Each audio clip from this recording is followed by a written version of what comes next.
পারস্পরিক হকসমূহের বিবরণ এ বিষয়ে এখন মূল্যবান আলোচনা রাখছেন চুনুত হাকিমিয়া কামিল মাদ্রাসার সম্মানিত আরবি বিভাগের সহকারী অধ্যাপক হযরতুল আল্লামা আলহাজ মাওলানা মুহাম্মদ রিদওয়ানুল হক নিজামী সাহেব বারাকাল্লাহু তাআলা ফি হায়াতি।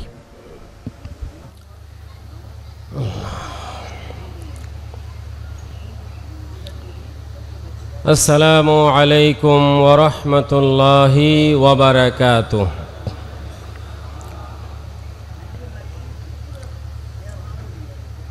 ইন্নাল হামদালিল্লাহ আলহামদুলিল্লাহি নাহমাদুহু ওয়া নুসাল্লি ونسلم على رسوله الكريم أما بعد فقد قال الله تعالى في كلامه القديم أعوذ بالله من الشيطان الرجيم بسم الله الرحمن الرحيم إن الله وملائكته يصلون على النبي يا أيها الذين آمنوا صلوا عليه وسلموا تسليما صلى الله على سيدنا محمد وآله وأصحابه وسلم صلى الله على سيدنا محمد وآله وأصحابه وسلم بلغ العلا بكماله كشف الدجى بجماله حسنت جميع خصاله صلوا عليه وآله بلغ العلا بكماله كشف الدجى بجماله حسنت جميع خصاله صلوا عليه وآله روح الفداء لجزيرة عربية فيها الحرم والكعبة بيت العتيق وطوافها فرز الأمم بلغ العلا بكماله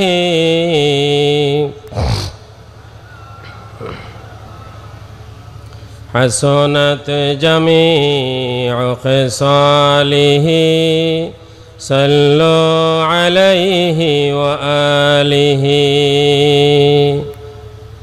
أعوذ بالله من الشيطان الرجيم بسم الله الرحمن الرحيم واعبدوا الله ولا تشركوا به شيئا وبالوالدين إحسانا وبذي القربى واليتامى والمساكين والجار ذي القربى والجار الجنوب والصاحب بالجنب وابن السبيل وما ملكت أيمانكم إن الله لا يحب من كان مختالا فخورا وقد ورد في الحديث الشريف قال رسول الله সবাই পড়ুন সাল্লাল্লাহু আলাইহি ওয়াসাল্লাম ইন্না লিরাব্বিকা আলাইকা হাক্কান ওয়া ইন্না লিনাফসিকা আলাইকা হাক্কান ওয়া ইন্না লিআহলিকা আলাইকা হাক্কান ফাআতি كل ذي حق حقه والحديث رواه الإمام البخاري رحمه الباري تعالى صدق الله العظيم وصدق رسوله النبي হাবিবুল করিম।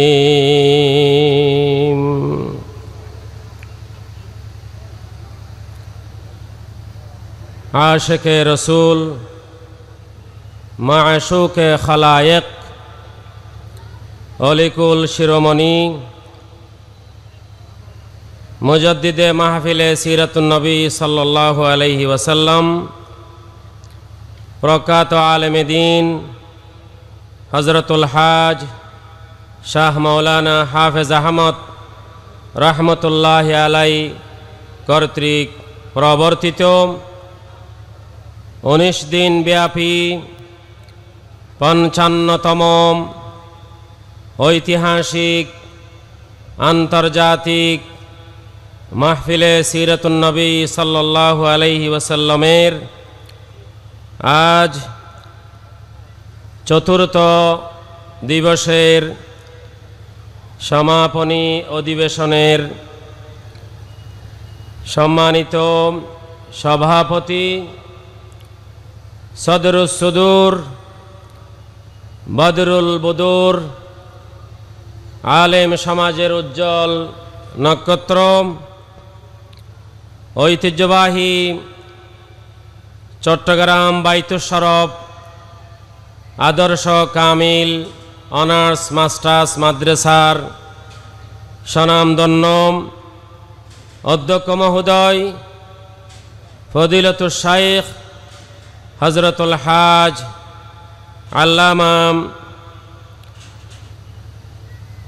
আবু সালেহ মোহাম্মদ সলিমুল্লাহ সাহেব হাইয়াহুল্লাহু বিহায়াতিন তয়্যিবা সবাই বলুন আমিন।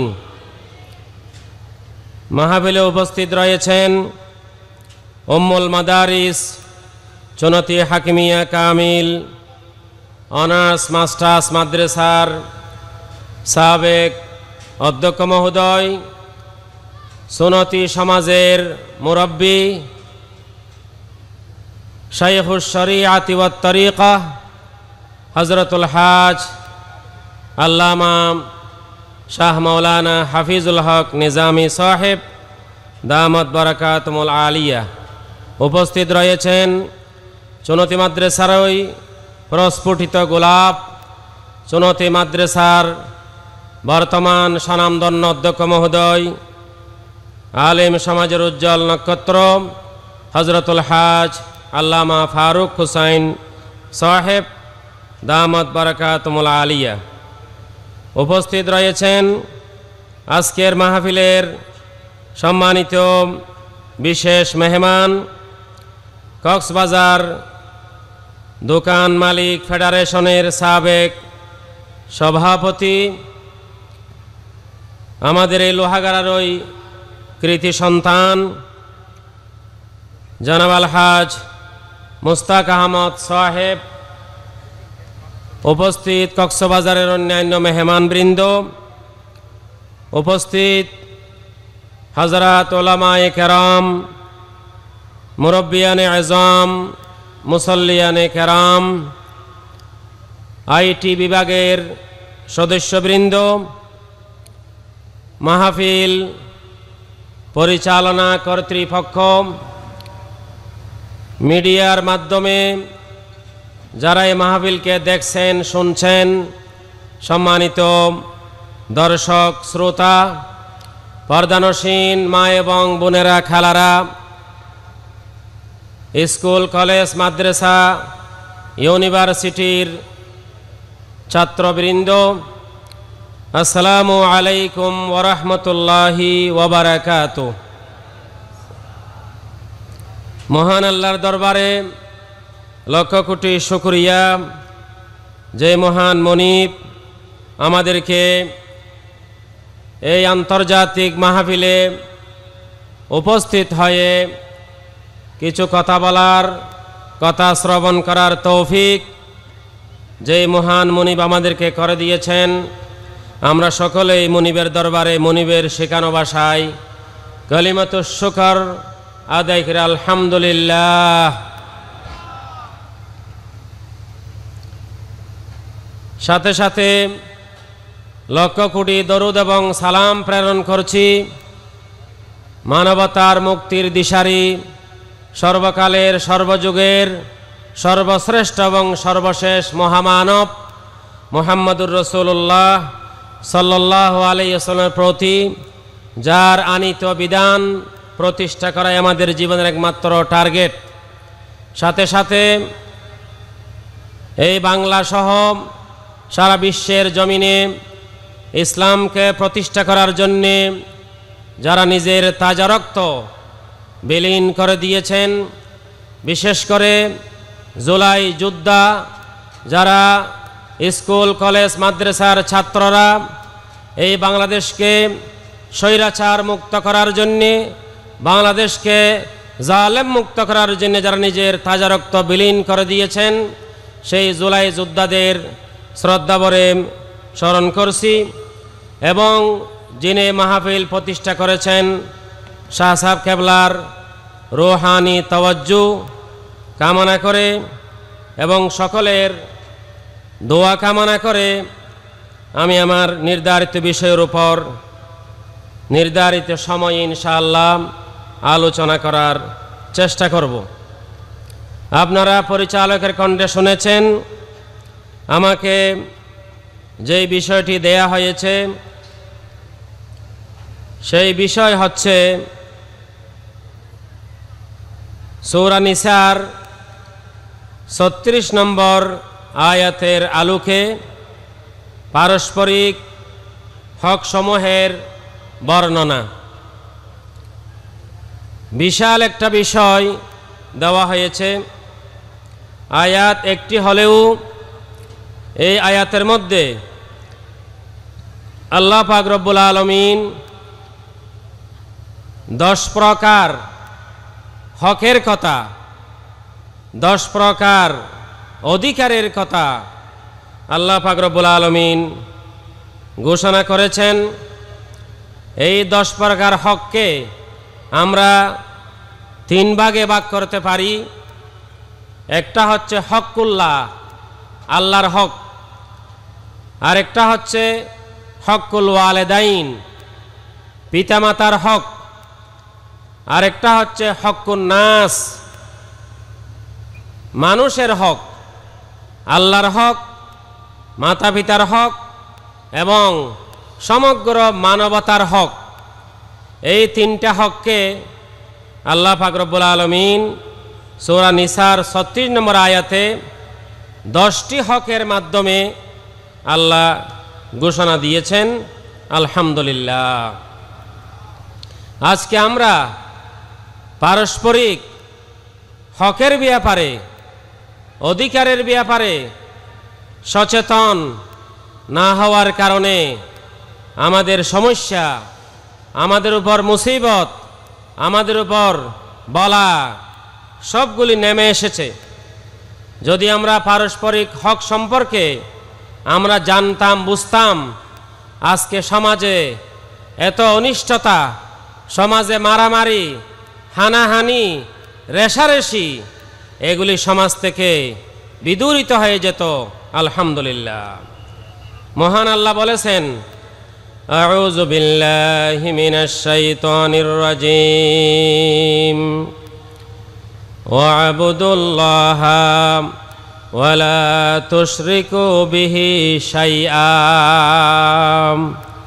আল্লাহ পাক রব্বুল আলামিন এক নম্বর যে বিষয়ের কথা বলেছেন, এক নম্বর যে হকের কথা বলেছেন, এক নম্বর যে অধিকারের কথা বলেছেন, সেটা হচ্ছে, ওগো আল্লাহর বান্দারা, ওয়া'বুদুল্লাহা ওয়ালা তুশরিকু বিহি শাইআ। ওগো আল্লাহর বান্দারা, আল্লাহর দাসত্ব করুন, আল্লাহর গোলামি করুন। ইবাদত, আল ইবাদতু লিল্লাহিল ওয়াহিদিল কাহ্হার, একক পরাক্রমশালী অদ্বিতীয় আল্লাহর দাসত্ব, আল্লাহর গোলামি আমাদেরকে করতে হবে। ইবাদত কি আমাদেরকে বুঝতে হবে। ইবাদত কাকে বলে? ইবাদত হচ্ছে, আল ইবাদতু হিয়া কুল্লু মা ইউহিব্বুহুল্লাহু ওয়া ইয়ারদা মিনাল আকওয়ালি ওয়াল আফআলি ওয়াল আফকার। ইবাদত বলা হয়, দাসত্ব বলা হয়, গোলামি বলা হয়, এমন কথা বলা, এমন কাজ করা, এমন চিন্তা চেতনা লালন করা, যে কথার উপর, যে কাজের উপর, যে চিন্তার উপর আল্লাহ পাক রব্বুল আলামিন রাজি খুশি হয়ে যান। সুবহানাল্লাহ। যে কথার উপর আল্লাহ রাজি, সেই কথা ইবাদত। যে কাজের উপর আল্লাহ রাজি, সেই কাজ ইবাদত। যেই চিন্তার উপর আল্লাহ রাজি, সেই চিন্তা ইবাদত। এটা জামে মানে সংজ্ঞা ইবাদতের। আপনি যদি কথা বলেন আল্লাহকে রাজি খুশি করার জন্য, সেই কথা ইবাদত হবে। যদি আপনি কাজ করেন আল্লাহকে রাজি খুশি করার জন্য, সেই কাজ হবে ইবাদত।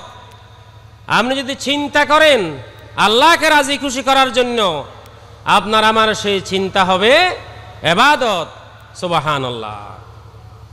ইবাদত করতে হবে শিরিক মুক্ত, নির্ভেজাল, পিওর ইবাদত আল্লাহকে উপহার দিতে হবে। যেই কাজটা আল্লাহর জন্য করলে ইবাদত হয়, সেই রকম কাজ যদি বান্দার জন্য করা হয়, সেটা হবে শিরিক। যেই কাজটা আল্লাহর জন্য করা হলে ইবাদত হয়, সেই কাজটা বান্দার জন্য করা হলে কি হবে? শিরিক হবে।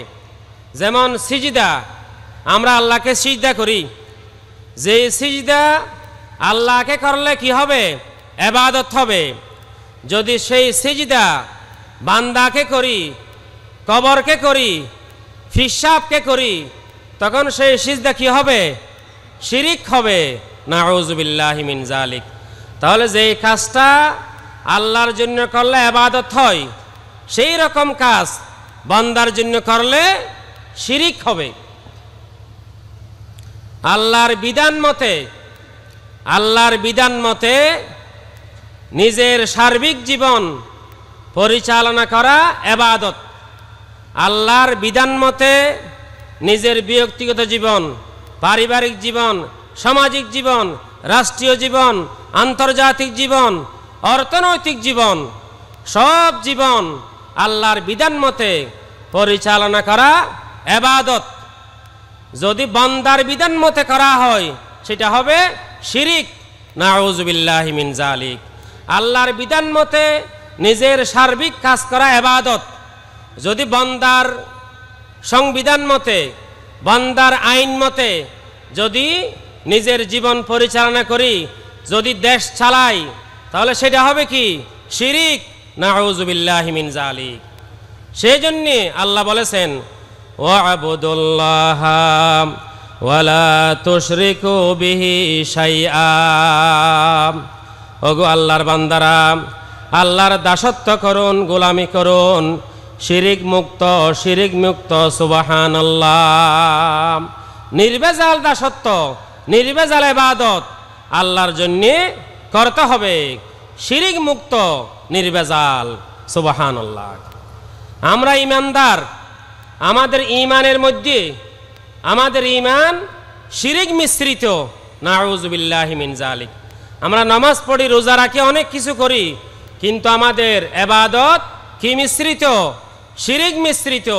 বিভিন্ন কারণে আমরা মসজিদে আল্লাহকে মানি, কিন্তু সমাজে, দেশে, রাষ্ট্রে আল্লাহর বিধান মানতে চাই না। আল্লাহর বিধান মানতে না চাওয়া এর চেয়ে বড় শিরিক আর কোনো কিছু হতে পারে না। সেজন্য আল্লাহ বলেছেন সূরা ইউসুফ, আউযু বিল্লাহি মিনাশ শাইতানির রাজিম, ওয়ামা ইউমিনু আকসারুহুম বিল্লাহি ইল্লা ওয়াহুম মুশরিকুন, ওয়ামা ইউমিনু আকসারুহুম বিল্লাহি ইল্লা ওয়াহুম মুশরিকুন। যে সমস্ত আল্লাহর বান্দারা মসজিদে আল্লাহকে মানে, রোজার ক্ষেত্রে আল্লাহকে মানে, দেশ চালানোর ক্ষেত্রে আল্লাহকে মানে না, কোরআনের বিধান মানে না, সেই সমস্ত ঈমানদারেরা শিরিক মিশ্রিত ঈমান, শিরিক মিশ্রিত ঈমান, নাউযু বিল্লাহ। অধিকাংশ ঈমানদারের ঈমান শিরিক মিশ্রিত। কে বলেছেন? আল্লাহ বলেছেন ওয়ামা ইউমিনু আকসারুহুম বিল্লাহি ইল্লা ওয়াহুম মুশরিকুন। অনেক ঈমানদারের ঈমান শিরিক মিশ্রিত। যেহেতু অনেক ঈমানদার দেশ চালানোর ক্ষেত্রে কোরআনের বিধান মানতে চায় না, কোরআনের বিধান মানতে না চাওয়া এর চেয়ে বড় শিরিক আর কোনো কিছু নাই। সেই জন্য আল্লাহর দাসত্ব করতে হবে, গোলামি করতে হবে, শিরিক মুক্ত, নির্ভেজাল, পিওর। এটা 1 নম্বর দায়িত্ব বান্দাদের। 2 নম্বর, এখানে প্রত্যেকটা বিষয় একটা আলাদা আলোচনার বিষয়, একটার উপর আলাদা আলোচনা করতে হবে। 10টা আলোচনার বিষয়। আমি সংক্ষেপে একটু ইশারা দিয়ে চলে যাব। এরপরে 2 নম্বর, ওয়াবিল ওয়ালিদাইনি ইহসানা। আল্লাহ পাক রব্বুল আলামিন আল্লাহর দাসত্ব, আল্লাহর গোলামি করার সাথে সাথে আল্লাহ 2 নম্বরে বলেছেন ওয়াবিল ওয়ালিদাইনি ইহসানা, মাতা পিতার সাথে সুন্দর আচরণ করা। সুবহানাল্লাহ। এখানে আল্লাহর বিধানের সাথে আরেকটা কথা এখানে ভিতরে আছে, সেটা হচ্ছে এতাতুর রসুল, রসুলের আনুগত্য। আল্লাহর ইবাদত, রসুলের আনুগত্য, সেটা আয়াতের মধ্যে আছে। যেহেতু আল্লাহর ইবাদত করতে চাইলে আমাদেরকে রসুলের দেখানো শিখানো পদ্ধতি অনুযায়ী ইবাদত করতে হবে।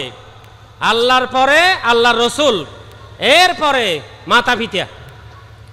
অনেকেই মনে করে এখানে রসুলের উপর, রসুলের আগে মাতা পিতাকে স্থান দেওয়া হয়েছে, সেরকম না। আল্লাহর পরে রসুলের কথা আছে, রসুলের পরে মা বাবার কথা। সুবহানাল্লাহ। যেহেতু আল্লাহর দাসত্ব, আল্লাহর গোলামি করতে চাইলে রসুলের দেখানো শিখানো পদ্ধতি অনুযায়ী আমাদেরকে ইবাদত করতে হবে। যেহেতু আল্লাহ রসুল হচ্ছেন সারে শরীয়ত প্রণেতা আল্লাহ রসুল। এরপরে ওয়াবিল ওয়ালিদাইনি ইহসানা, 2 নম্বর দায়িত্ব, 2 নম্বর হক। ওগো আল্লাহর বান্দারা, আল্লাহর দাসত্ব, আল্লাহর গোলামি করার পাশাপাশি, রসুলের আনুগত্য করার পাশাপাশি ওয়াবিল ওয়ালিদাইনি ইহসানা, মাতা পিতার সাথে সুন্দর আচরণ করুন, মাতা পিতার সাথে সুন্দর ব্যবহার করুন। সুবহানাল্লাহ। যেহেতু এই মা বাবার মাধ্যমে আমরা দুনিয়াতে আসার সুযোগ পেয়েছি, আলহামদুলিল্লাহ। আল্লাহ বলেছেন আনিশকুরলি ওয়ালি ওয়ালিদাইক, আনিশকুরলি ওয়ালি ওয়ালিদাইক। ওগো আল্লাহর বান্দারা, আমি আল্লাহর শুকরিয়া করুন, এরপরে মা বাবার শুকরিয়া করুন। সুবহানাল্লাহ। আল্লাহর শুকরিয়ার পাশাপাশি মা বাবার শুকরিয়া আদায় করার জন্যে স্বয়ং আল্লাহ বলেছেন, ওয়াকাদা রাব্বুকা আল্লা তা'বুদু ইল্লা ইয়্যাহ ওয়া বিল ওয়ালিদাইনি ইহসানা। আল্লাহর দাসত্ব, আল্লাহর গোলামি করার পাশাপাশি মাতা পিতার সাথে সুন্দর আচরণ করার জন্যে স্বয়ং আল্লাহ পাক রব্বুল আলামিন অর্ডার দিয়েছেন, ঘোষণা দিয়েছেন। সুবহানাল্লাহ। সুতরাং মাতা পিতার আনুগত্য, মাতা পিতার বৈধ আনুগত্য, মাতা পিতার সাথে সুন্দর আচরণ এবং তাদের জন্য, তাদের শান্তির জন্যে, স্বস্তির জন্যে টাকা পয়সা খরচ করা, ব্যয় করা, মা বাবার সাথে সুন্দর কথা বলা, সুন্দর আচরণ করা এবং গুরুত্বপূর্ণ বিষয়ে মা বাবার সাথে পরামর্শ করা, এগুলি মাতা পিতার হক, মা বাবার হক, অধিকার। যদি কোনো সন্তান মা বাবার সাথে কঠোর কথা বলে, মা বাবাকে গালি দিয়ে, আল্লাহ রাসূল বলেছেন, ক্বালা রাসূলুল্লাহি সাল্লাল্লাহু আলাইহি ওয়াসাল্লাম, মালউনুন মান সাব্বা আবাহ, মালউনুন মান সাব্বা আবাহ। যেই সন্তান মা বাবাকে গালিগালাজ করবে সেই সন্তান অভিশপ্ত, অভিশপ্ত, নাউযুবিল্লাহ।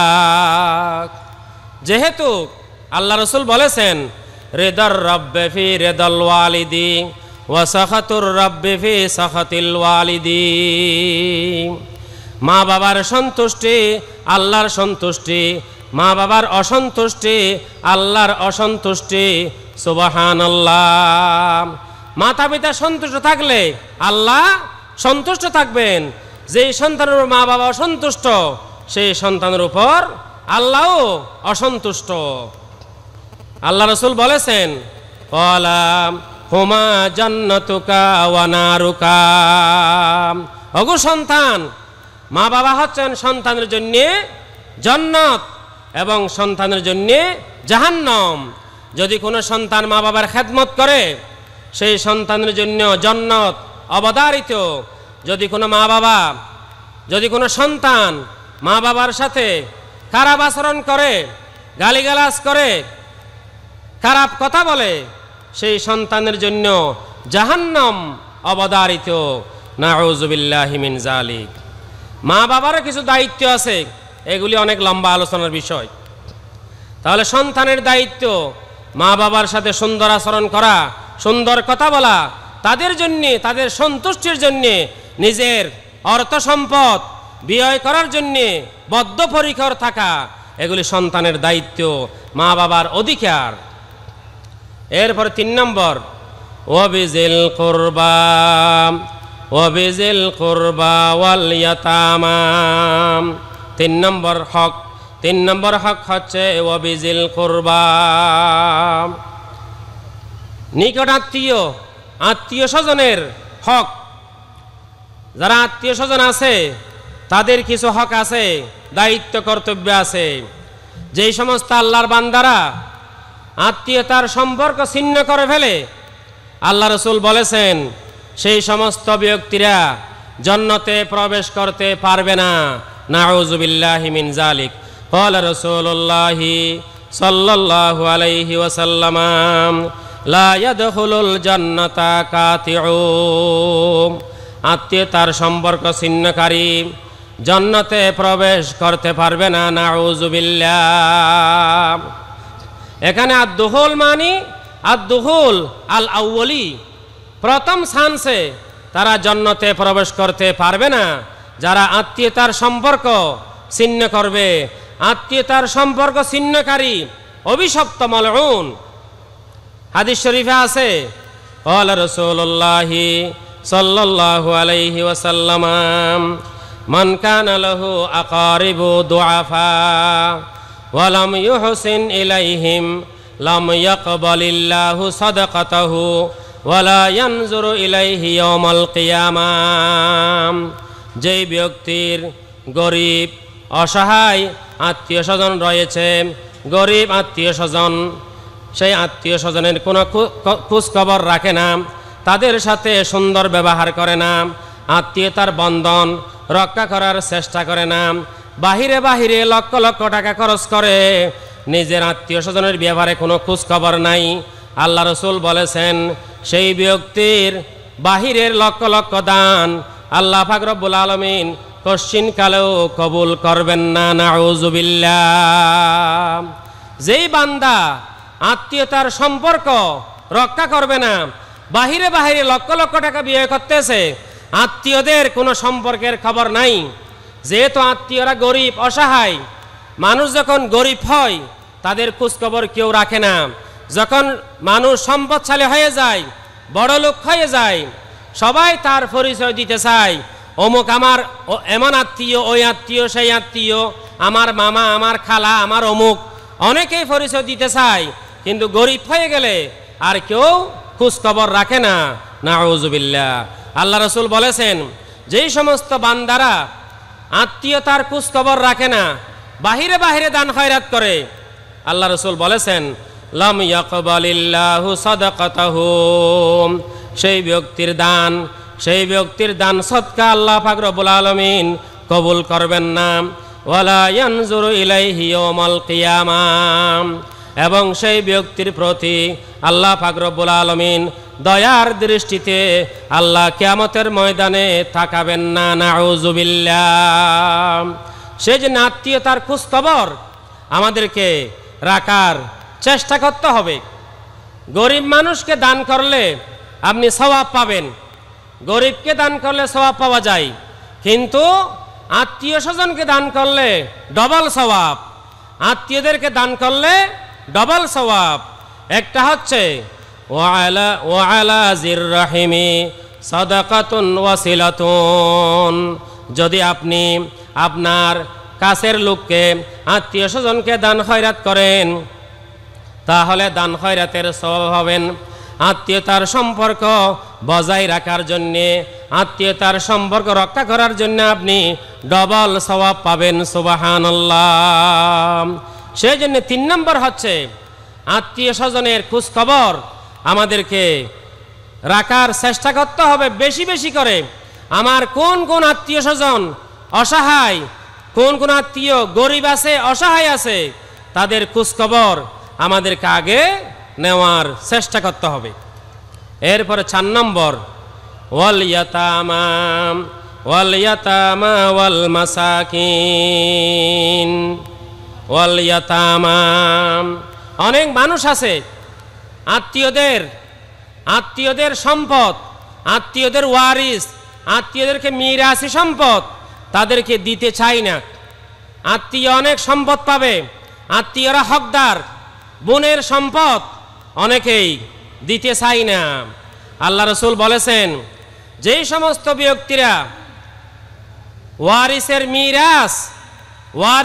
মিরাস যারা দেবে না, যারা গড়িমসি করবে, ক্বালা রাসূলুল্লাহি সাল্লাল্লাহু আলাইহি ওয়াসাল্লাম মান কাতা মিরাসা ওয়ারিসিহি কাতা আল্লাহু মিরাসাহু ইয়াউমাল মিনাল জান্নাহ। যেই সমস্ত আল্লাহর বান্দারা ওয়ারিসদের মিরাস, ওয়ারিসদের হক যথাযথ পরিশোধ করবে না, তাদেরকে তাদের হক বুঝিয়ে দেবে না, আল্লাহ পাক রব্বুল আলামিন সেই সমস্ত বান্দাদেরকে জান্নাতের ওয়ারিস হওয়া থেকে আল্লাহ তাদেরকে ক্যান্সেল করে দেবেন। নাউযুবিল্লাহ। যদি আপনি ওয়ারিসদের হক না দেন, আল্লাহ আপনাকে জান্নাতের হক আল্লাহ আপনাকে দেবেন না। জান্নাতের হকদার হওয়া থেকে আল্লাহ আপনাকে বর্জন করবেন, আল্লাহ আপনার সেই জান্নাতের ওয়ারিস হওয়া থেকে আল্লাহ আপনাকে ক্যান্সেল করে দেবেন। নাউযুবিল্লাহি মিন যালিক। সেই জন্য ওয়ারিসের হক, ওয়ারিসের অধিকার, আত্মীয় স্বজনের হক, এগুলি পরিশোধ করার পরেই আমরা নিজেকে ভালো মানুষ হিসাবে দাবি করার চেষ্টা করব ইনশাআল্লাহ। আমাদের ওয়ারিসদের হক আগে দিয়ে ফেলতে হবে। অনেক আছে বোনের হক দেয় না, সবগুলি রেখে দেয়, আর হক দিলেও একেবারে যেগুলি অকেজু, যেগুলি মূল্য কম সেই সমস্ত জায়গা বোনদেরকে দেওয়ার চেষ্টা করে। নাউযুবিল্লাহি মিন যালিক। আমাদেরকে ভালো মানুষ হতে হবে, যার হক তাকে পরিশোধ করার পরেই আমাদেরকে ভালো মানুষ সাজার চেষ্টা করতে হবে। এরপরে 4 নম্বর ওয়াল ইয়াতামা, ইয়েতিমের হক। ইয়েতিমেরও হক আছে। যেই সমস্ত ছেলে মেয়ের বাবা নাবালেক অবস্থায় মারা গেছে, বাবা মারা গেছে, সেই সমস্ত ব্যক্তিরা ইয়েতিম। যারা ইয়েতিমকে লালন পালন করবে, যারা ইয়েতিমের মাথায় হাত বুলাবে, আল্লাহ রাসূল বলেছেন, ক্বালা রাসূলুল্লাহি সাল্লাল্লাহু আলাইহি ওয়াসাল্লাম, আনা ওয়া কাফিলুল ইয়াতিম কাহাতাইন ইয়াউমাল কিয়ামাহ। আমি এবং যারা ইয়েতিমের অভিভাবক সেই সমস্ত ব্যক্তিরা একসাথেই থাকবো। সুবহানাল্লাহ। যারা ইয়েতিমের মাথায় হাত বোলায়, ইয়েতিমকে যারা ভালোবাসে, আল্লাহ রাসূল এবং আল্লাহ তাদেরকে ভালোবাসেন। সাবধান, সেই ভালোবাসার নাম দিয়ে ইয়েতিমের সর্বস্ব, ইয়েতিমকে একেবারে পথে বসিয়ে দেয়া যাবে না। ইয়েতিমকে দেখার ভান করে ইয়েতিমের সর্বস্ব ছিনিয়ে নেওয়া যাবে না। অনেক মানুষ আছে ইয়েতিমের অভিভাবকত্ব গ্রহণ করে ইয়েতিমের সর্বস্ব নিয়ে ফেলেছে। নাউযুবিল্লাহ। সেই রকম অনেক কুলাঙ্গার সমাজের মধ্যে আছে, যারা ইয়েতিমের অভিভাবক সেজে ইয়েতিমের সব কিছু খেয়ে ফেলেছে। নাউযুবিল্লাহ। আল্লাহ বলেছেন, যেই সমস্ত আল্লাহর বান্দারা ইয়েতিমের সম্পদ অন্যায়ভাবে জবরদখল করে খেয়ে ফেলে, আল্লাহ বলেছেন তারা ইয়েতিমের সম্পদ খায় নাই, তারা তাদের পেটের মধ্যে আগুন খেয়েছে, আগুন খেয়েছে। নাউযুবিল্লাহ। তারা ইয়েতিমের সম্পদকে তাদেরকে জাহান্নামে যেতে হবে। যারা ইয়েতিমের সম্পদ খাবে সেই সমস্ত শরীর কখনো জান্নাতে যাবে না। নাউযুবিল্লাহি মিন যালিক। অনেক ইয়েতিমের অভিভাবক আছে, ইয়েতিমরা বড় হয়ে তাদের সম্পদ চাইবে, সেই ভয়ে তড়িগড়ি করে অপচয় করে ইয়েতিমের সম্পদ খেয়ে ফেলে।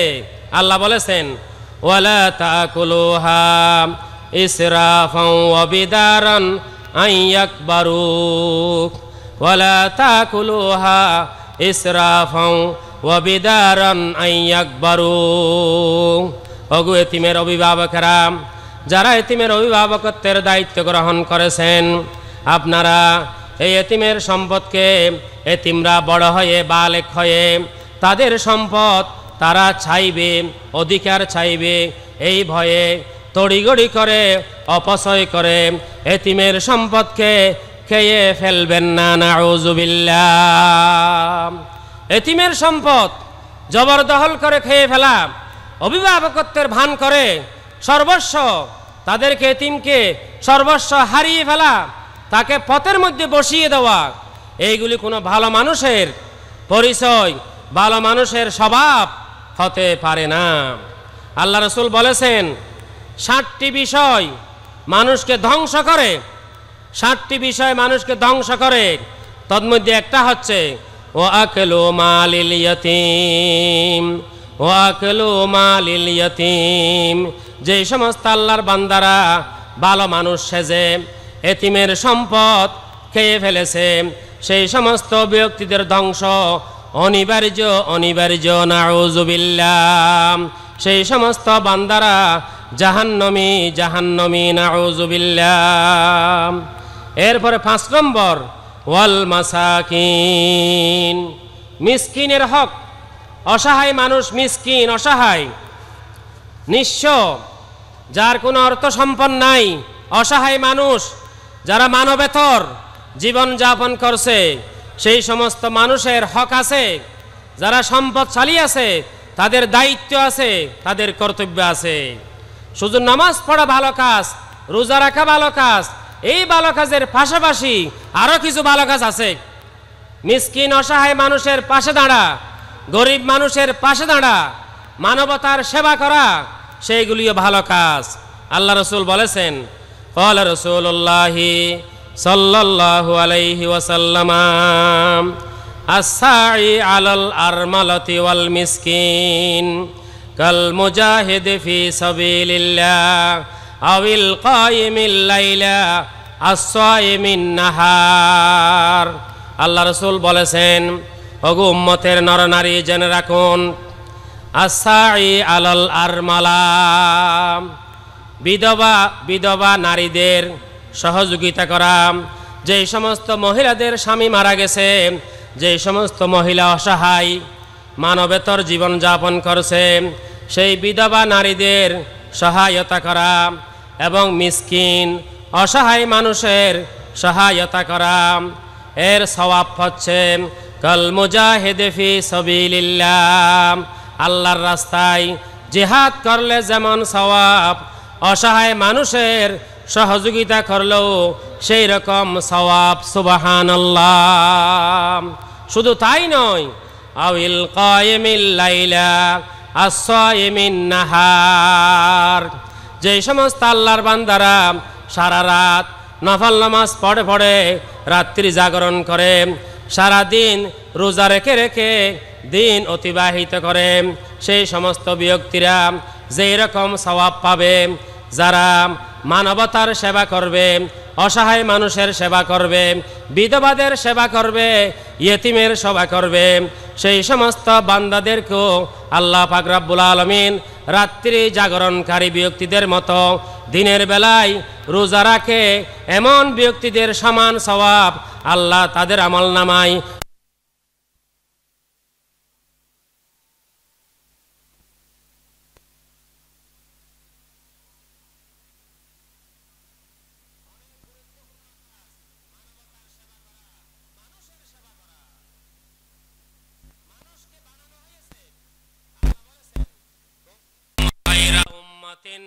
উখরিজাত লিন্নাস।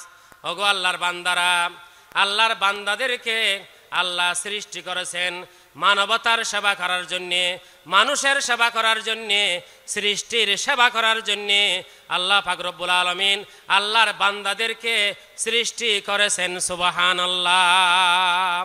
যারা আল্লাহর বান্দাদের সেবা করবে, যারা সৃষ্টির সেবা করবে, তারা হচ্ছে আশরাফুল মাখলুকাত, তারা সৃষ্টির শ্রেষ্ঠ মানুষ। সুবহানাল্লাহ। সেজন্য 5 নম্বর ওয়াল মাসাকিন, অসহায় নিঃস্ব গরিব যারা মানবেতর জীবন যাপন করে, সেই সমস্ত মানুষের সেবা আমাদেরকে করতে হবে।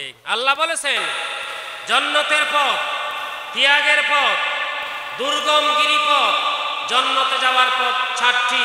আল্লাহ বলেছেন, ফালাকতাহামাল আকাবা ওয়া মা আদরাকা মাল আকাবা ফাক্কু রাকাবাতিন আও ইতআমুন ফি ইয়াউমিন যী মাসগাবা ইয়াতীমান যা মাকরাবা আও মিসকিনান যা মাতরাবা। যে সমস্ত আল্লাহর বান্দারা দুর্ভিক্ষের সময়, অসহায়ের সময়, সমস্যার সময়, যে সমস্ত আল্লাহর বান্দারা মানব সেবার কাজ করে, মানুষের সেবা করে, সেই সমস্ত ব্যক্তিরা শ্রেষ্ঠ মানুষ, শ্রেষ্ঠ মানুষ। সুবহানাল্লাহ। ইয়াতীমান যা মাকরাবা, যে সমস্ত আল্লাহর বান্দারা ইয়েতিমের সেবা করে, আত্মীয় স্বজনের সেবা করে, আও মিসকিনান যা মাতরাবা, এবং ওই সমস্ত মিসকিন অসহায় যারা মাটির মধ্যে গড়াগড়ি দিচ্ছে, মিসকিনান যা মাতরাবা, যারা মাটির মধ্যে হামাগুড়ি দিচ্ছে, যাদের থাকার ঘর নাই, যাদের খানা নাই, বসার জায়গা নাই, যারা দুলাই দূষরিত, সেই সমস্ত অসহায় মানুষের যারা সেবা করবে, সেই সমস্ত মানুষেরা জান্নাতি মানুষ, জান্নাতি মানুষ। সুবহানাল্লাহ। এরপরে 5 নম্বর ওয়াল জারিজিল কুরবা ওয়াল জারিল জুনুবি ওয়াস সাহিবি বিল জামবি। এরপরে 6 নম্বর হক হচ্ছে ওয়াল জারিজিল কুরবা। ওয়াল জারিজিল কুরবা অর্থাৎ আত্মীয় প্রতিবেশী, আত্মীয় প্রতিবেশী অথবা মুসলমান প্রতিবেশী, আপনার আমার আশেপাশে যেই সমস্ত মুসলমান প্রতিবেশী আছে, সেই সমস্ত মুসলমান প্রতিবেশীর হক আছে, আপনার আমার দায়িত্ব কর্তব্য আছে। ওয়াল জারিল জুনুবি আই ওয়াল জারিল বাঈদ, দূরবর্তী প্রতিবেশী অর্থাৎ যার সাথে আপনার আমার আত্মীয়তার সম্পর্ক নাই, দূরবর্তী প্রতিবেশী অথবা অমুসলিম প্রতিবেশী। প্রত্যেকের আশেপাশে হিন্দু আছে, বৌদ্ধ আছে, অমুসলিম আছে। সেই অমুসলিম প্রতিবেশীর দায়িত্ব কর্তব্য আপনার উপর আমার উপর রয়েছে। সুবহানাল্লাহ। এরপর আরেক ধরনের প্রতিবেশী হচ্ছে ওয়াসসাহিবি বিল জামবি, যেই সমস্ত প্রতিবেশী আপনার সাথে, আপনার সফর সঙ্গী, আপনার সাথে চলাফেরা করার সময় যেই বন্ধু আপনার সাথে এসেছেন, সিরত মাহফিলে আসার সময় যার সাথে আপনি এসেছেন, যার সাথে আপনি যাবেন, সেই হচ্ছে আপনার চলাফেরার বন্ধু, পাশের বন্ধু। সুবহানাল্লাহ। অথবা এই মাঠের মধ্যে বসেছেন, আপনি যার পাশে বসেছেন উনি হচ্ছেন আপনার ওয়াসসাহিবি বিল জাম, পাশে বসা বন্ধু। অথবা যার সাথে আপনি বসে ক্লাসমেট, যে ক্লাসের মধ্যে যার পাশে আপনি বসে লেখাপড়া করেছেন উনি হচ্ছেন আপনার পাশের বন্ধু। যার সাথে আপনি ঢাকা যাচ্ছেন, কক্সবাজার যাচ্ছেন, গাড়ির একই সিটে বসেছেন, উনি আপনার পাশের বন্ধু। সেই পাশের বন্ধুর ক্ষতি হয়, সেই পাশের বন্ধুর অসুবিধা হয়, এমন কোনো কর্মকাণ্ড করার অধিকার ইসলাম আপনাকে দেয় নাই। এমন কোনো কথা বলার অধিকার ইসলাম আপনাকে দেয় নাই যেই কথা বললে আপনার পাশের বন্ধুর অসুবিধা হবে। এমন কোনো খারাপ মোবাইলে কথা বলা আপনার অধিকার নাই যেই কথা বললে আপনার পাশের বন্ধুর লজ্জা লাগবে, শরম লাগবে। সেই সমস্ত অশালীন কথা বলা, অশালীন কার্যকলাপ করা, এইরকম পাশের বন্ধুর অধিকার ইসলাম আপনাকে আমাকে দেয় নাই। আল্লাহ রসুল বলেছেন এইরকম প্রতিবেশী তিন ধরনের প্রতিবেশী আছে। ক্বালা রাসূলুল্লাহি সাল্লাল্লাহু আলাইহি ওয়াসাল্লাম আল জিরানু সালাসা, তিন প্রকার প্রতিবেশী আছে। এক নম্বর হচ্ছে যার সাথে একটি হক জড়িত, সেই প্রতিবেশী হচ্ছে অমুসলিম প্রতিবেশী, কাফের প্রতিবেশী, হিন্দু, বৌদ্ধ, খ্রিস্টান যারা আপনার আমার আশেপাশে আছে, সেই সমস্ত হিন্দু, বৌদ্ধ, খ্রিস্টান আপনার আমার খারাপি থেকে, অনিষ্টতা থেকে সেই সমস্ত অমুসলিম বন্ধু, হিন্দু, বৌদ্ধ বন্ধু, এরা নিরাপদ থাকতে হবে, তাদেরকে নিরাপদ রাখতে হবে। সুবহানাল্লাহ। সেই অমুসলিম বন্ধুর উপর, অমুসলিম ভাইদের উপর আক্রমণ করা, অধিকার করা, তাদের উপর হক নষ্ট করার অধিকার ইসলাম কোন মুসলমানকে দেয় নাই। যারা অমুসলিম বন্ধু তাদের সাথেও মুসলমানদের সদ্ভাব রাখতে হবে, সুন্দর আচরণ করতে হবে, তাদের সাথে এই বন্ধুত্ব, প্রতিবেশিত্ব আমাদেরকে রক্ষা করে চলতে হবে। আরেক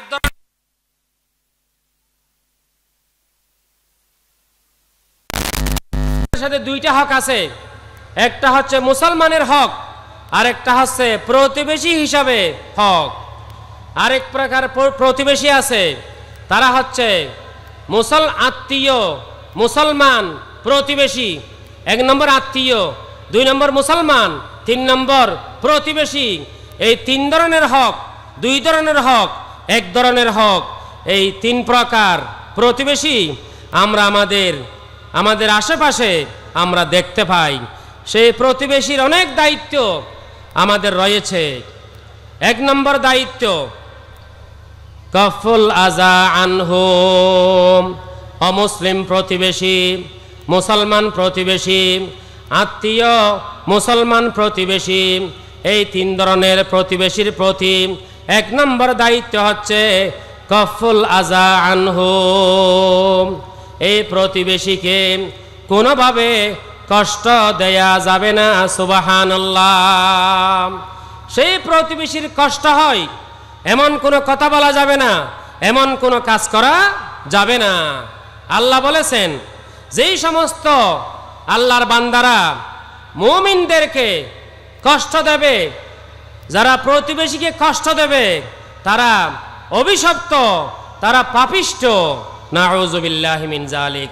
যারা মুসলমানকে কষ্ট দেয়, যারা প্রতিবেশীকে কষ্ট দেয়, তারা অভিশপ্ত, মালউন।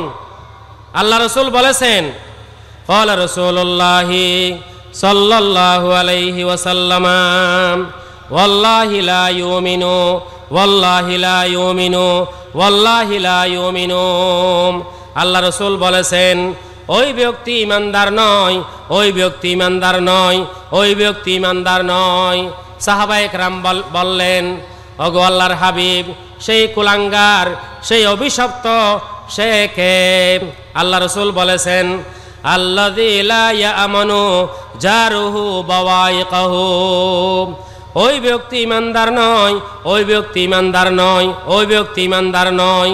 যদিও সে নামাজ পড়ে, যদিও সে রোজা রাখে, যদিও সে দান খয়রাত করে, যে সমস্ত ব্যক্তির খারাপি থেকে, অনিষ্টতা থেকে প্রতিবেশী নিরাপদ নয়, নিরাপদ নয়, সেই ব্যক্তি ইমানদার নয়, ইমানদার নয়, ইমানদার নয়। নাউযুবিল্লাহ। যেই প্রতিবেশী মানুষকে কষ্ট দেয়, মানুষের উপর জুলুম করে, অন্যায় করে, অবিচার করে, মানুষকে মামলা দেয়, হামলা দেয়, জুলুম করে, মানুষের উপর অত্যাচার করে, সেই সমস্ত মানুষ যদিও নিজেকে মুসলমান দাবি করে, আল্লাহ রাসূল বলেছেন সেই ব্যক্তি সত্যিকার ইমানদার নয়, ইমানদার নয়। নাউযুবিল্লাহি মিন যালিক। আল্লাহ রাসূল আরো বলেছেন, ক্বালা রাসূলুল্লাহি সাল্লাল্লাহু আলাইহি ওয়াসাল্লাম, লা ইয়াদখুলুল জান্নাতা মান লা ইয়ামানু জারুহু বাওয়াইকাহু। ওই ব্যক্তি জান্নাতে প্রবেশ করতে পারবে না যেই ব্যক্তির অনিষ্টতা থেকে মুসলমান নিরাপদ নয়, নিরাপদ নয়। নাউযুবিল্লাহ। যার খারাপি থেকে, যার অনিষ্টতা থেকে মুসলমান নিরাপদে থাকতে পারে না, অমুসলিম নিরাপদে থাকতে পারে না, সেই ব্যক্তি ইমানদার নয়, ইমানদার নয়। নাউযুবিল্লাহ। এক নম্বর দায়িত্ব প্রতিবেশীর প্রতি, তাদেরকে কোনো প্রকার কষ্ট দেওয়া যাবে না। দুই নম্বর, ইহতিমালুল আযা মিনহুম ওয়া তাগাফুলু আন জাল্লাতিহি। প্রতিবেশীর প্রতি দুই নম্বর দায়িত্ব, এই প্রতিবেশীর অনেক বিষয়, তাদের দেওয়া কষ্ট আপনাকে আমাকে সহ্য করতে হবে। সুবহানাল্লাহ। প্রতিবেশীর দেওয়া কষ্ট আপনাকে আমাকে সহ্য করতে হবে। তাদেরকে তো কষ্ট দেওয়া যাবে না, বরং তাদের দেওয়া কষ্ট সহ্য করতে হবে। আল্লাহ বলেছেন, ওয়াল কাযিমিনাল গায়যা ওয়াল আফিনা আনিন নাস। যে সমস্ত আল্লাহর বান্দারা নিজের রাগকে সংবরণ করে, নিজের গুসাকে হজম করতে পারে, এরপরে মানুষকে যারা ক্ষমা করে দিতে পারে, সেই সমস্ত বান্দাদেরকে আল্লাহ পাক রব্বুল আলামিন ভালোবাসেন, মোহাব্বত করেন। সুবহানাল্লাহ। এবং প্রতিবেশীর অনেক কিছু আপনাকে আমাকে দেখেও না দেখার বান করতে হবে। প্রতিবেশী অনেক কিছু করতেছে, আপনি সব বিষয়ে মাথা ঘামাতে পারবেন না। অনেক বিষয় দেখেও না দেখার বান করতে হবে, এড়িয়ে যেতে হবে। একটা ফাতা পড়েছে, সেটা নিয়েও আপনাকে ঝগড়া করতে হবে। প্রতিবেশী একটা মুরগি আপনার উঠানে এসেছে, সেটা নিয়েও ঝগড়া করতে হবে। প্রতিবেশীর অনেক বিষয় আপনাকে আমাকে দেখেও না দেখার বান করতে হবে, অনেক বিষয় এড়িয়ে যেতে হবে। ইমাম আহমদ বিন হাম্বল তিনি বলেছেন, আল আফিয়াতু আশরাতু আজজাম কুল্লুহা ফিত তাগাফুল। ওগো আল্লাহর বান্দারা, যদি শান্তিতে থাকতে চান, স্বস্তিতে থাকতে চান, প্রতিবেশীর অনেক বিষয়কে এড়িয়ে চলতে হবে, দেখেও না দেখার বান করতে হবে। সুবহানাল্লাহ। যদি সব বিষয় নিয়ে আপনি মাথা ঘামান তাহলে তো সবসময় আপনাকে সারাদিন ঝগড়া করতেই হবে, আপনি শান্তি পাবেন না। শান্তি পেতে চাইলে প্রতিবেশীর অনেক বিষয় আপনাকে আমাকে দেখেও না দেখার বান করতে হবে, অমনোযোগিতার ভাব নিয়ে আমাদেরকে চলতে হবে। হাসান বসরি রাহমাতুল্লাহ আলাইহি বলেছেন, শুধু প্রতিবেশীর দায়িত্ব প্রতিবেশীকে কষ্ট দেওয়া থেকে নিজেকে বিরত রাখা নয়, বরং প্রতিবেশীর দেওয়া কষ্ট আপনাকে আমাকে সহ্য করতে হবে, হজম করতে হবে। সুবহানাল্লাহ। আল্লাহ রাসূল বলেছেন, ক্বালা রাসূলুল্লাহি সাল্লাল্লাহু আলাইহি ওয়াসাল্লাম, ইন্নাল্লাহা আযজা ওয়া জাল্লা ইউহিব্বু সালাসাতান। আল্লাহ পাক রব্বুল আলামিন তিন প্রকার ব্যক্তিকে ভালোবাসেন, তন্মধ্যে এক প্রকার ব্যক্তি হচ্ছেন ওয়া মিনহুম রাজুলুন লাহু জারুন সুউন। তন্মধ্যে একজন ব্যক্তি এমন ব্যক্তি যার আশেপাশের মানুষ খারাপ মানুষ, যার প্রতিবেশী খারাপ, অনিষ্টতাকারী, দুর্ব্যবহারকারী, সেই সমস্ত খারাপ প্রতিবেশী পরিবেষ্টিত যদি কোনো ব্যক্তি থাকে, যদি সেই ব্যক্তি প্রতিবেশীর দেওয়া কষ্ট নিজে সহ্য করতে পারে, হজম করতে পারে, সেই সমস্ত বান্দাকে আল্লাহ পাক রব্বুল আলামিন ভালোবাসেন, মোহাব্বত করেন। সুবহানাল্লাহ। যারা প্রতিবেশীর কষ্ট সহ্য করতে পারবেন, ধৈর্য ধরতে পারবেন, তাদেরকে আল্লাহ পাক রব্বুল আলামিন ভালোবাসবেন, মোহাব্বত করবেন। দুনিয়াতে সুফল না পেলেও আপনি পরকালে সেই ধৈর্যের সুফল পরকালে পাবেন। আল্লাহ রাসূল শপথ করে বলেছেন তিনটা বিষয়, তন্মধ্যে একটা হচ্ছে ওয়ালা যুলিমা আবদুন মাজলামাতান ফাসাবারা আলাইহা ইল্লা জাদাহুল্লাহু ইজ্জা।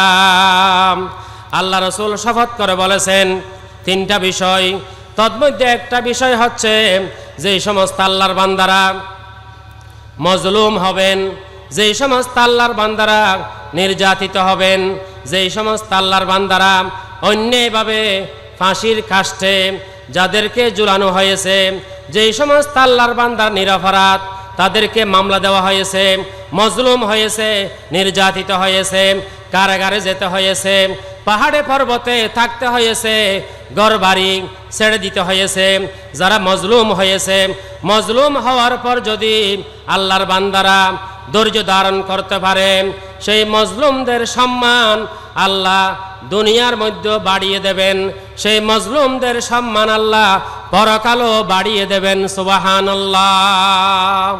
মজলুমের সম্মান যারা ধৈর্য ধরতে পারবেন তাদের সম্মান দুনিয়াতেও আছে, তাদের সম্মান পরকালেও আছে। জালেমের সম্মান দুনিয়াতেও নাই, জালেমের সম্মান পরকালেও নাই। জালেম হচ্ছে অভিশপ্ত, মালউন, আর মজলুম এরা আল্লাহর প্রিয়, আল্লাহর মকবুল বান্দা। ইল্লা জাদাহুল্লাহু ইজ্জা ফিদ দুনিয়া ওয়াল আখিরাহ। সেই মজলুমের সম্মান, যে সমস্ত মজলুমেরা যারা ধৈর্য ধারণ করেছে, সেই সমস্ত মজলুমদেরকে আল্লাহ পাক রব্বুল আলামিন দুনিয়ার জীবনে এবং পরকালীন জীবনে আল্লাহ তাদেরকে সম্মানিত করবেন, আল্লাহ তাদেরকে মর্যাদা দেবেন। সুবহানাল্লাহ। আলোচনা আরো অনেক রয়ে গেছে, সময় প্রায় শেষ, সময় শেষ হয়ে গেছে। এরপরে ওয়াবিনিস সাবিল, যারা পথিক, যারা এলাকায় সম্পদশালী কিন্তু কোনো জায়গায় বেড়াতে গিয়ে সমস্যার মধ্যে পড়ে গেছে, মুসাফির মানুষ সম্পদশালী এলাকায় কিন্তু এমন একটা জায়গায় গিয়ে সমস্যার মধ্যে পড়ে গেছে, যদি সে সত্যিকার, এখন তো অনেক দুঃখাবাজও আছে, অনেক দুঃখাবাজ মানুষের কাছ থেকে হাত পাতে, সত্যিকার মানুষ চিহ্নিত করে, যদি তারা সত্যিকার সমস্যাগ্রস্ত হয় তাদেরকে সহায়তা করা আপনার আমার নৈতিক দায়িত্ব। এরপরে যারা ওয়া মা মালাকাত আইমানুকুম। 10 নম্বর দায়িত্ব, যারা অধীনস্থ আছে, সেই অধীনস্থ যার আন্ডারে যে আছে সেই অধীনস্থদের দায়িত্ব তাদের খোঁজ খবর নেওয়া, তাদের সাথে সুন্দর আচরণ করা, তাদের সাথে ভালো ব্যবহার করা। এটা স্বয়ং আল্লাহ পাক রব্বুল আলামিন সেই দায়িত্ব আল্লাহ প্রত্যেক মালিককে, প্রধানকে আল্লাহ দিয়েছেন তাদের অধীনস্থদের প্রতি সুন্দর আচরণ করা, ভালো ব্যবহার করা, তাদের কষ্ট হয়, অশান্তি হয় এমন কোনো কর্মকাণ্ড থেকে নিজেকে বিরত রাখার চেষ্টা করা। সেই জন্য আল্লাহ রাসূল বলেছেন, ফাআতি কুল্লা জি হাক্কিন হাক্কাহু। ওগো আল্লাহর বান্দারা, যদি সমাজে, দেশে, রাষ্ট্রে সর্বত্র আমরা শান্তি পেতে চাই, তাহলে যার যার হক তাকে তাকে দেওয়ার চেষ্টা করতে হবে। সুবহানাল্লাহ। যদি আমরা প্রত্যেকের হক, যার যার হক তাকে দেওয়ার চেষ্টা করি, আজকে সমাজে অশান্তি থাকবে না, সমাজে জুলুম থাকবে না, সমাজে অন্যায় থাকবে না। আমরা একজনের হক আরেকজন নিয়ে ফেলার চেষ্টা করতেছি, আরেকজনের জমিন আমি জবরদখল করে খেয়ে ফেলতেছি, আরেকজনের জায়গা সম্পত্তি আমি জবরদখল করে খেয়ে ফেলতেছি। অর্থের বল, জনবল, ক্ষমতার বলের বাহাদুরি দেখিয়ে আজকে সেই কারণে সমাজে অনাচার, দুরাচার সব কিছু বেড়ে গেছে। আল্লাহ আমাদের সবাইকে পারস্পরিক অধিকার, পারস্পরিক হক, পারস্পরিক দায়িত্ব এবং অধিকার এগুলি বুঝে আমল করার তৌফিক দিন। ওয়াসসালামু আলাইকুম ওয়া রাহমাতুল্লাহি ওয়া বারাকাতুহু।